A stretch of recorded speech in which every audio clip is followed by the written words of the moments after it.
Hello दोस्तों, आप देख रहे हो वेदांतु केमिस्ट्री। आज के वीडियो में हम लोग बात करने वाले हैं क्लास 10 के चैप्टर 2 के बारे में, जिसका नाम है अम्ल, क्षारक तथा लवण।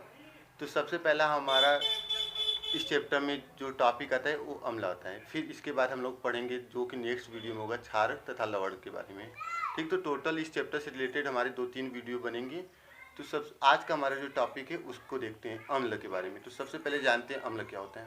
तो अम्ल वे पदार्थ होते हैं, अम्ल जो पदार्थ होते हैं वो क्या होते हैं, स्वाद में खट्टे होते हैं। मतलब जब उसका टेस्ट आप लोग करोगे तो स्वाद में खट्टे होते हैं। दूसरी जो अम्ल की प्रॉपर्टी होती है, अम्ल नीले लिटमस पेपर को लाल कर देते हैं। एक लिटमस पेपर होता है, जब उसको अम्ल के साथ जब आप उसको मिलाओगे, मतलब अम्ल के पास, जैसे आपके पास कोई अम्ल का सॉल्यूशन है, जब उसमें आप नीले लिटमस पेपर को डालोगे तो वो लिटमस पेपर क्या हो जाएगा, लाल रंग का। लेकिन जब यदि लिटमस पेपर लाल रंग का रहेगा तो उस पर कोई भी चेंजेस नहीं मिलेंगी आपको, इस बात को ध्यान रखना। फिर तीसरा क्या है, अम्ल जलीय विलयन में H+ आयन देते हैं। मतलब जो अम्ल होते हैं उन्हें जब आप पानी में घोलोगे तो वहाँ से H+ आयन निकलता है। ठीक, इसका मतलब क्या होता है कि अम्ल में हाइड्रोजन तत्व उपस्थित होता है। ये जो तीसरा कॉन्सेप्ट है ये आर्हेनियस द्वारा दिया गया था, इस बात को आपको ध्यान रखना है। अब अम्ल का उदाहरण हम लोग देखेंगे। अम्ल का जो उदाहरण होता है, सिरका होता है, नींबू होता है, संतरा, इमली आदि।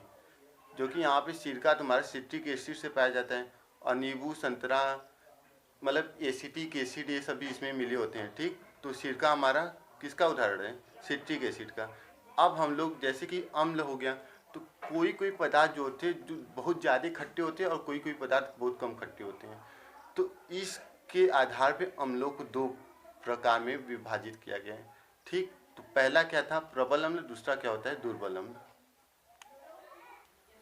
अब अम्ल दो प्रकार के होते हैं, प्रबल अम्ल। तो प्रबल अम्ल क्या होते हैं उसको देख लेते हैं। वे अम्ल जो पूरे होते हैं जल में क्या हो जाते हैं, आयनित हो जाते हैं। मतलब जब अम्ल को, प्रबल अम्ल जो होंगे उसे जब आप जल में मिलाओगे, जैसे कि H2SO4 या Cl या CnO3, तो क्या करेंगे कि यदि इनका स्टेट जो कि यदि ये मतलब ठोस अवस्था में, तो जब इनको पानी में मिलाओगे तो इसमें से जो घुल जाएंगे, मतलब पूरी अच्छी तरीके से वो पानी में घुल जाएंगे, तो उसे हम लोग बोलते हैं प्रबल अम्ल। मतलब वो पूरी तरीके से अपने आयन में टूट जाते हैं।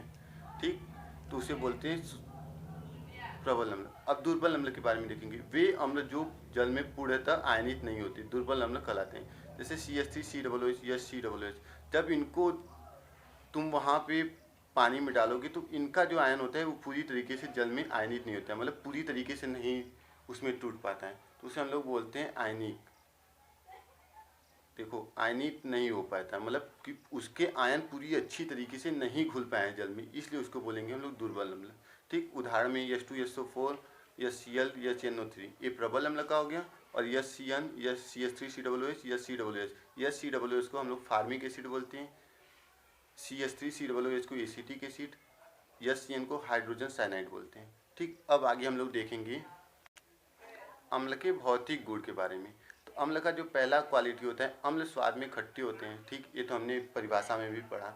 और अम्ल नीले लिटमस पेपर को लाल कर देते हैं, लेकिन लाल रंग का यदि लिटमस पेपर रहेगा तो यदि उसी अम्ल के संपर्क में लाओगे तो उसका कलर चेंज नहीं होता है। ठीक, इस बात को आपको ध्यान रखनी होगी। तीसरी क्वालिटी क्या होती है, अम्लों की प्रकृति संक्षारक होती है, इनकी क्रिया से कपड़ा, लकड़ी, कागज, त्वचा नष्ट हो जाती है। मतलब कि अम्लों की, जैसे कि आप जानते होगे कि लोहे में जंग लगता है, तो यदि लोहे में जंग लगता है तो वहाँ पे अम्ल का क्वालिटी आता है। ठीक ना, तो इसलिए जब अम्ल यदि कभी कागज, कपड़ा, तो वो तुरंत जला हुआ या पीला पीला हो जाता है। ठीक, या त्वचा में खुरदरापन आ जाता है, तो वही बोला। या कभी भी अम्ल कागज पे गिरेगा तो वहाँ से कागज मतलब ख़त्म होने लगते हैं। तो यही अम्ल की प्रकृति होती है। जब उसके पास यदि वो कपड़ा, लकड़ी, कागज और त्वचा के संपर्क में आती है तो क्या होता है कि उस मतलब वो अपने मालिक्यूल्स दूर होने लगते हैं, मतलब कागज़ के जो मालिक्यूल्स होंगे वो धीरे धीरे नष्ट होने लगते हैं, तो वही बोल रहे हैं अम्ल। फिर अम्ल की रासायनिक गुण के बारे में हम लोग देखते हैं क्या होता है। पहला, अम्ल की रासायनिक गुण। अम्ल धातु से क्रिया करके हाइड्रोजन गैस मुक्त करते हैं। ठीक, ये मान लो क्या है, धातु, या फिर इसे हम लोग आयरन बोलते हैं। ठीक, और ये हाइड्रोजन क्लोराइड जो कि क्या है, प्रबल अम्ल है। जब इसका रिएक्शन होगा तो ये धातु बहुत अधिक क्रियाशील होता है, ये बहुत अधिक क्रियाशील होता है, इसके पास इलेक्ट्रॉनों की अधिकता होती है। और जो क्लोरीन होता है ये इलेक्ट्रोनिगेटिव एटम है, मतलब बहुत जल्दी से क्या करेगा, दूसरे एटम से जो कि बहुत अधिक क्रियाशील होंगे उससे जाके बांड बनाना चाहेगा। तो इसलिए यहाँ से क्लोरीन आयन निकलता है या फिर Cl2 का निर्माण करता है। ठीक, एक्वस का मतलब क्या हुआ, ये जो क्लोरीन है इसमें हाइड्रोजन क्लोराइड है, इसे हाइड्रोक्लोरिक अम्ल भी बोलते हैं। तो इसमें एक्वस ए क्यू का लिखने का मतलब यहाँ पे है कि जो हाइड्रोजन क्लोराइड है इसमें पानी का मिक्सचर है। ठीक, और Fe जो कि आयरन है, यस लिखा हुआ है यहाँ पे यस लिखा हुआ है। इसका मतलब यहाँ पे कि जो आयरन है ये सॉलिड अवस्था में है, मतलब ठोस है। तो जब ये आयरन या Cl से रिएक्शन करेगा तो क्लोरीन पे आता है निगेटिव चार्ज। ठीक, क्योंकि ये ऋण आयन होता है, और इस पे आयरन पे आता है पॉजिटिव चार्ज। तो पॉजिटिव और नेगेटिव मिलकर FeCl2 का एक्वस मीटर, मतलब जो विलयन तैयार होगा इसमें भी पानी का मिक्सचर होगा और साथ में हाइड्रोजन गैस यहाँ से निकलता है। ठीक, सेकेंड एग्जाम्पल हम लोग देखते हैं। यहाँ पे जिंक है जो कि क्या है, एक धातु है। यहाँ पे H2SO4, इसका भी एक्वस सॉल्यूशन है, इसका मतलब कि इसमें भी पानी का मिक्सचर है। तो जब जिंक इससे रिएक्शन करेगा तो यहाँ से भी जिंक सल्फेट का फॉर्मेशन होता है और हाइड्रोजन गैस बाहर निकलती है। ठीक, ये हमारा था पहली क्वालिटी के बारे में। अब हम लोग दूसरा देखेंगे। अब हम लोग अम्ल का दूसरा रासायनिक गुण देखते हैं। अम्ल धातु कार्बोनेट। धातु कार्बोनेट मतलब सी, कैल्शियम क्या होता है, धातु होता है, और CO3 को हम लोग कार्बोनेट बोलते हैं, इसलिए क्या हो गया धातु कार्बोनेट, जो कि सॉलिड अवस्था में। तथा धातु हाइड्रोजन। धातु हाइड्रोजन का मतलब H है, हाइड्रोजन। ठीक, मतलब अम्ल धातु कार्बोनेट तथा धातु हाइड्रोजन कार्बोनेट के साथ यहाँ पे CaSCO3, कैल्शियम क्या हो गया, धातु हाइड्रोजन कार्बोनेट। ठीक, धातु हाइड्रोजन कार्बोनेट ये हो गया। ठीक, से क्रिया करके कार्बन डाइऑक्साइड गैस देता है। ठीक, यहाँ से क्रिया कराए, यहाँ पे कार्बन डाइऑक्साइड गैस निकला। ठीक, तो यहाँ पे एक कैल्शियम क्या है, धातु है, CO3 क्या है, कार्बोनेट इसको बोलते हैं, और हाइड्रोजन क्लोराइड। ठीक, तो हाइड्रोजन क्लोराइड क्या है, अम्ल। एक क्यों का मतलब एक्वस, हाइड्रोजन क्लोराइड में यहाँ पे पानी का मिक्सचर है। ठीक, तो जब इससे रिएक्शन करेगा तो ये कैल्शियम बहुत ज़्यादा रिएक्टिव है ही, क्लोरीन से क्या कर लेगा, रिएक्शन कर लेगा। जैसे कि आप पहले भी एग्जाम्पल देखे हो, तो CaCl2 का फॉर्मेशन हो गया, मतलब CaCl2 का निर्माण हो गया, और यहाँ से H2O गैस निकलेगा और साथ में कार्बन डाइऑक्साइड। दूसरा एग्जाम्पल देखते हैं, CaSCO3 ट्वाइस, इसे कैल्शियम हाइड्रोजन कार्बोनेट बोलते हैं। ठीक, जब ये हाइड्रोजन क्लोराइड से रिएक्शन करेगा तो Ca क्लोरीन, इस पर पॉजिटिव चार्ज आएगा क्योंकि ये धातु है, और इस क्लोरीन पर नेगेटिव चार्ज आएगा क्योंकि ये बहुत ज़्यादा ऋण विद्युतीय तत्व है। तो CaCl2 का निर्माण हो गया एक्वस मीडियम, साथ में क्या बनेगा, पानी मिलेगा और CO2 गैस निकल के बाहर होता है। तो ये हमारा सेकेंड एग्जाम्पल था। अब तीसरा एग्जाम्पल देखिए। अब हम लोग तीसरा अम्ल का रासायनिक गुण देखते हैं। अम्ल धातु ऑक्साइड से क्रिया करके लौट बनाता है। धातु क्या हो गया, कैल्शियम हो गया, और मैग्नीशियम में धातु है, ऑक्सीजन है इसलिए ऑक्साइड। इसका स्टेट क्या है, सॉलिड है। सॉलिड का मतलब ठोस अवस्था में कैल्शियम ऑक्साइड है। ठीक, अब इसको हाइड्रोजन क्लोराइड से जब रिएक्शन कराएंगे, जिसका कि मीडियम क्या है, एक्वस है, जब रिएक्शन करेगा तो ये Cl2 यहाँ से बना लेगा, तो CaCl2 और H2O वाटर मिल जाएगा। यहाँ पे L का मतलब क्या है, लिक्विड। लिक्विड का मतलब क्या होता है, तरल पदार्थ। ठीक, और यहाँ पे Mg ऑक्साइड है, मैग्नीशियम ऑक्साइड इसको बोलते हैं। अब जब ये सल्फ्यूरिक एसिड से, जो कि क्या है, प्रबल अम्ल है, जब इससे रिएक्शन करेगा तो फिर यहाँ से MgSO4 निकलेगा एक्वस मीडियम में, साथ में वाटर निकलता है। ठीक, अब अम्ल के गुण देखते हैं।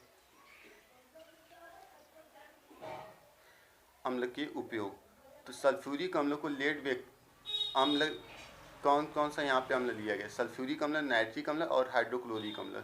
तो जो सल्फ्यूरिक अम्ल होता है इसका उपयोग क्या किया जाता है, पेट्रोलियम, लेड बैटरियों में, जो कि सेल होता है, जो कि घड़ी में लगता है। ठीक, उद्योग में, उद्योग का मतलब क्या होता है, जहाँ पे सीमेंट, ये सब सीमेंट या फिर चूना ऊना ये सब बनता है वहाँ पे। फिर प्लास्टिक, कृत्रिम रेशे, ठीक, वहाँ पे किया जाता है। साथ में उर्वरक, जो कि खाद होता है, जिसका उपयोग गेहूँ उत्पादन, चावल उत्पादन में किया जाता है। तो यहाँ पे अम्ल का उपयोग होता है। दूसरा क्या उपयोग है, नाइट्रिक अम्ल, जिसका उपयोग सोने तथा चांदी के शोधन में, मतलब सोने तथा चांदी की को साफ करने में तथा उसका निर्माण करने में भी किया जाता है। मतलब जब कोई भी यहाँ पे अयस्क मिलता है, सोना चांदी, तो उसमें ढेर सारे गंदगी लगे होते हैं, तो उसको साफ करने में भी किया जाता है। ठीक, इसका उपयोग उर्वरक, औषधि, विस्फोटक, उर्वरक का मतलब खाद, औषधि का मतलब दवा, और विस्फोटक का मतलब जैसे बम वम होता है, परमाणु बम, उसके बनाने में किया जाता है। तीसरा एग्जाम्पल क्या है, हाइड्रोक्लोरिक अम्ल का उपयोग वस्त्र उद्योगों में कपड़ा रंगने के लिए तथा लोहे के चादरों को साफ करने के लिए किया जाता है। मतलब कि जो हमारे कपड़े के रंग होते हैं उसको मतलब एक कलर देने के लिए भी इसका उपयोग किया जाता है। साथ ही साथ लोहे के चादरों को, जब लोहे की चादरों को हम लोग पेंट करते हैं, जैसे कि कभी कभी देखोगे आप लोग कि लोहे के बहुत से सामान होते हैं उस पर पेंट हुआ होता है। तो सबसे पहले उसमें जो लगे रहते हैं मूर्छा उर्छा या फिर जो मतलब उसमें लगे रहते हैं ना संक्षारक, उसको हटाने के लिए हाइड्रोक्लोरिक अम्ल का उपयोग किया जाता है। फिर उससे साफ करने के बाद फिर उसमें पेंट किया जाता है। तो ये था हमारा अम्ल के बारे में टोटल डिस्कस। तो आप यहाँ से नोट्स अम्ल के बारे में बना सकते हो। अगला जो वीडियो हमारा होगा वो क्षार के बारे में होगा, फिर इसके बाद लवण के बारे में पढ़ेंगे। साथ साथ इस चैप्टर में हम लोग पीएच मान के बारे में पढ़ेंगे और हम पढ़ेंगे सोडियम बाइकार्बोनेट, धामन सोडा के बारे में, कैल्शियम ऑक्सीक्लोराइड के बारे में जो कि क्या है विरंजक चूर्ण है। साथ में और क्या पढ़ेंगे हम लोग, प्लास्टर ऑफ पेरिस के बारे में पूरे चैप्टर में पढ़ेंगे। फिर इसके बाद हमारा क्वेश्चन डिस्कस होगा। तो आगे 2-3 वीडियो बनेंगी। यदि आपको ये वीडियो पसंद आई हो तो चैनल को सब्सक्राइब करो ताकि अगली वीडियो भी आपको मिल सके और आप एक शेड्यूल नोट्स बना सको जिससे कि आपको एग्जाम में किसी भी तरीके से प्रॉब्लम ना हो। Thanks for watching my video. अगले वीडियो में मिलेंगे नए वीडियो के साथ। तब तक के लिए धन्यवाद।